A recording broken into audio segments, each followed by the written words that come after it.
विद्यार्थियों, आशा है आप लोग सकुशल होंगे। आज हम लोग अध्ययन करेंगे कहानी का।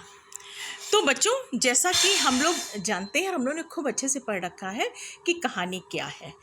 फिर भी आज हम लोग पुनः इस बारे में सर्वप्रथम बात करेंगे कि कहानी क्या होती है, कहानी का स्वरूप क्या है। तो बच्चों, हम लोग को भली भांति अवगत है कि कहानी गद्य साहित्य की एक बहुत ही महत्वपूर्ण विधा है। गद्य, क्योंकि कहानी एक गद्य का स्वरूप है और ये गद्य में ही लिखी और पढ़ी जाती हैं, तो ये गद्य साहित्य की एक बहुत अहम जो है रचना होती है। प्राचीन काल से ही कहानी का प्रचलन रहा है, यानी प्राचीन काल से ही इसका महत्वपूर्ण स्थान रहा है और आज तक मतलब वर्तमान में भी इसका महत्व मतलब वैसे ही है, यथावत है। प्राचीन काल में बच्चों यदि हम देखें तो कहानी हमारे एक स्वस्थ मनोरंजन और एक ज्ञान वर्धन का मतलब मजबूत साधन थी, क्योंकि कहानी के द्वारा ही एक स्वस्थ मनोरंजन का संचार होता था और ज्ञान में वृद्धि भी होती थी। क्योंकि बच्चों, हम लोग जैसे जानते हैं कि पहले के समय में या प्राचीन काल में हम लोगों के पास इतने कोई मनोरंजन के संसाधन उपलब्ध नहीं थे और ना ही हमारे पास ज्ञान वर्धन के लिए, अपने ज्ञान को बढ़ाने के लिए भी कोई भी संसाधन पर्याप्त रूप में उपलब्ध नहीं थे। तो कहानी ऐसे समय में एक ऐसी विधा थी गद्य की जो कि स्वस्थ मनोरंजन भी प्रदान करती थी और हमारे ज्ञान की में भी वृद्धि करती थी, हमारी तर्क वितर्क क्षमता का भी विकास करती थी, हमारी इमेजिनेशन पावर को यानी कल्पना शक्ति को भी वो क्या करती थी, सुदृढ़ करती थी। तो कहानी इस तरह से बच्चों, ये कहानी जो है एक हम लोगों ने देखा कि कहानी का स्वरूप ऐसा मतलब प्राचीन काल से आज वर्तमान काल तक रहा है। अब हम अगर देखें तो कहानी को विभिन्न विद्वानों ने, है ना, मुंशी प्रेमचंद का नाम आपने सुना होगा, बहुत ही अच्छे कथाकार कहानीकार हैं। इन लोगों ने कहानी को किस किस रूप में लिया, इन लोगों ने कहानी को किस रूप में स्वीकारा। तो आइए बच्चों, हम लोग कुछ इन लोग के कुछ विद्वानों की कथन भी इसमें देखते हैं। तो इसमें जो सबसे पहला कथन है चार्ल्स बैरेट का मैंने लिया है, जिन्होंने ये बताया कि कहानी एक लघु रचना है ना, जिसमें वास्तविक जीवन को कलात्मक रूप में प्रस्तुत किया जाता है ना बच्चों।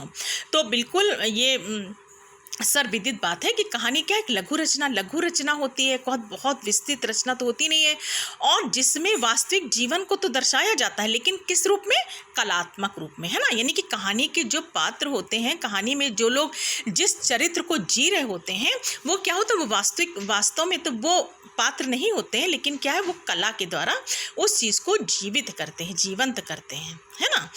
तो ये क्या है, यानी कि एक इस कहानी वो है जो वास्तविक जीवन को कलात्मक रूप में प्रस्तुत करती है ना बच्चों। इसी प्रकार से देखिए, एक कथन हम लोग इनका लेते हैं प्रोफेसर मैथ्यूज का। इन्होंने बताया कि कहानी सदैव घटना प्रधान होती है, जिसका मुख्य उद्देश्य मनोरंजन करना होता है ना। तो आप बच्चों, ये सब हम लोग क्लास में खूब अच्छे से अध्ययन कर चुके हैं कि कहानी हमेशा घटना प्रधान होती है, कोई ना कोई घटना उसमें अवश्य घटित होती है, ठीक है, लेकिन उसका उद्देश्य अंतोगत्वा क्या होता है, हमारा मनोरंजन करना, ठीक है। तो ये कथन प्रोफेसर मैथ्यूज ने जो रखा उसे स्वीकार किया गया, ठीक है। अब हम बात करते हैं मुंशी प्रेमचंद जी के विचार की, जिन्होंने, है ना, अपने गद्य साहित्य में कहानी के क्षेत्र में एक बहुत ही महत्वपूर्ण, एक अहम मतलब रोल वो अपना स्थान प्राप्त किया, यानी सर्वश्रेष्ठ कहानीकार ये मुंशी प्रेमचंद जी कहलाए। इन्होंने कहा कि कहानी एक ऐसी रचना है जिसमें जीवन के किसी एक अंग, है ना, जिसमें जीवन के किसी एक या अंग या पक्ष को या एक मनोभाव को ही प्रदर्शित किया जाता है, ठीक है। और यही एक पक्ष या एक मनोभाव को प्रकट करना ही क्या होता है, लेखक का मुख्य उद्देश्य होता है, ठीक है। तो इस तरह से कहानी क्या है, एक रचना है। तो बच्चों, इस तरह से हमने देखा कि ये उपरोक्त विद्वानों ने अपनी अपनी तरह से कहानी को वर्णित किया, है ना, कहानी को परिभाषित किया। अब इसमें देखिए, एक कथन हम लेते हैं एडगर एलन का, है ना। तो एडगर एलन महोदय कहते हैं कि कहानी एक लघु आख्यान है ना, जिसे एक ही बैठक में पूरा पढ़ा जा सके, है ना।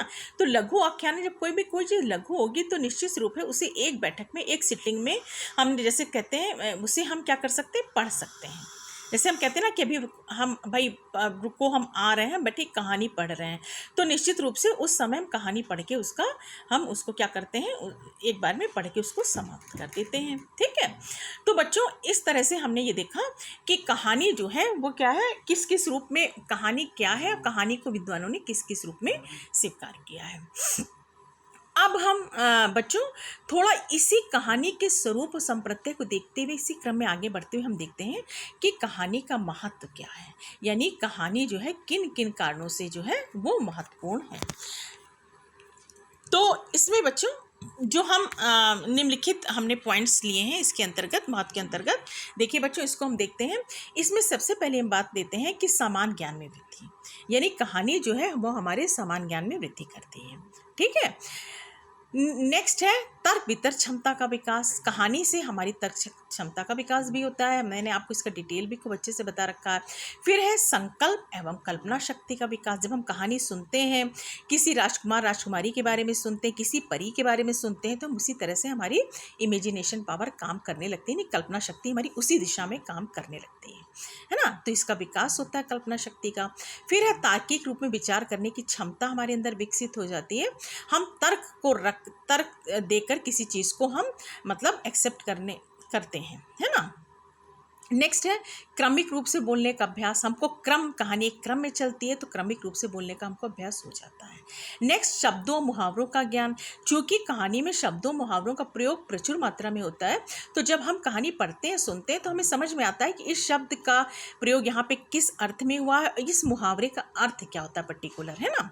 तो इसका विकास होता है। नेक्स्ट है स्मरण शक्ति का विकास। स्मरण शक्ति का विकास बच्चों कि कहानी जब हम सुनते हैं तो कहानी हमें याद भी हो जाती है और हम कहानी को याद करना चाहते हैं। तो इससे क्या होता है, जब कहानी का स्मरण करते हैं तो निश्चित सी बात है हमारी स्मरण शक्ति क्या होती है, स्मरण शक्ति में वृद्धि हो जाती है।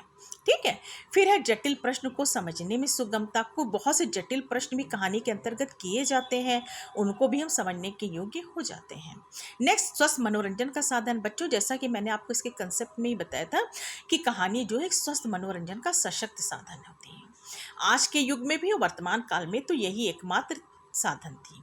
ठीक, नेक्स्ट विवेक संयम आदि का विकास। हमारी विवेक का विकास, हमारे संयम का विकास भी कहानी से होता है, क्योंकि हम जब उसमें ऐसे ऐसे लोगों की बात कहानी पढ़ते हैं, उनके जीवन चरित्र को पढ़ते हैं कोई बहुत विवेकशील व्यक्ति की कहानी भी आती है, कोई बहुत संयमशील की भी कहानी आती है जो आगे चल के किसी ने अच्छा प्राप्त किया हो या कोई बहुत महान व्यक्ति बना हो, तो हम उनके गुणों को फॉलो करते हैं और ये चीज़ें हमारे अंदर भी डेवलप हम अपने अंदर कर लेते हैं। ठीक है, नेक्स्ट है संसार के विभिन्न जीव जंतुओं के विषय में जानकारी।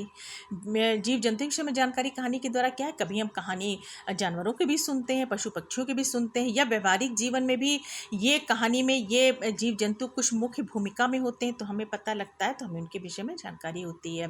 ठीक है, फिर हमारे व्यवहारिकता का विकास होता है, क्योंकि कहानी में बहुत सारी चीज़ें व्यवहारिकता से जुड़ी हुई होती हैं जो कि हमें मतलब स्वाभाविक रूप से हमारे व्यवहार में वो असमाहित हो जाती हैं, हम उसको आत्मसात कर लेते हैं।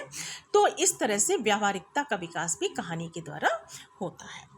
तो बच्चों हम लोग ने इस तरह से देखा कि कहानी हम लोगों के लिए कितनी महत्वपूर्ण है। आज भी कहानी का महत्वपूर्ण यथावत है। ठीक, तो बच्चों आज की क्लास में हमने देखा कि कहानी क्या है, कहानी कब से चली आ रही है, कहानी का संप्रत्यय क्या है, विद्वानों ने कहानी को किस किस रूप में देखा, है ना, किस किस तरह से परिभाषित किया और किस किस रूप में उनको हम लोग के सामने मतलब उसको विस्तारित किया। इसके साथ ही बच्चों हम लोगों ने देखा कि कहानी का महत्व आखिर किन किन कारणों से है, जिसके अंतर्गत हम लोगों ने निम्नलिखित कारणों के बारे में अध्ययन किया, बातचीत की। तो बच्चों मैं आशा करती हूँ कि आज की क्लास में हम लोगों ने कहानी के विषय में जो कुछ भी अध्ययन किया वो आपको स्पष्ट रूप से समझ में आए होंगे और कहानी के संप्रत्यय और महत्व को समझने में सहायक सिद्ध होंगे। तो बच्चों अपनी अगली क्लास में हम आगे के बिंदु के विषय में अध्ययन करेंगे। धन्यवाद।